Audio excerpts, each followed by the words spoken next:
I'm Leonanda Verde. I am the founder of the Riqueza Collective.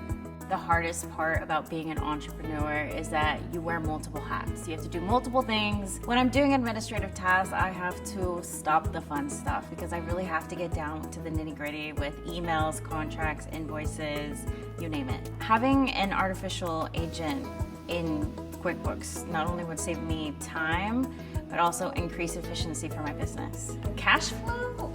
That's very important. If you would know, okay, these invoices are due, these payments are late, understanding all of that in one place would make me have my CEO days like in an hour instead of a whole day, right? I can make those decisions a little more confidently because it's already studying the data of my business. And if it can track all of that, and if it's doing that for me, being my, my little CFO, I mean, come on now.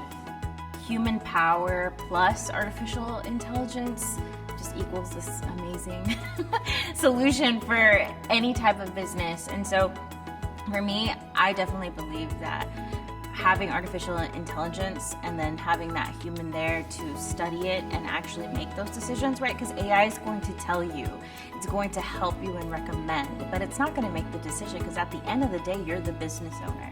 Having QuickBooks and MailChimp and all of these tools in one place definitely not only will save me money because I can't even name like how many subscriptions I pay for my business, to schedule calls, to have a project manager, to send emails, marketing emails, social media, and bookkeeping. And the fact that I can see a majority of all that in one tool, gosh, like I think it's a super app.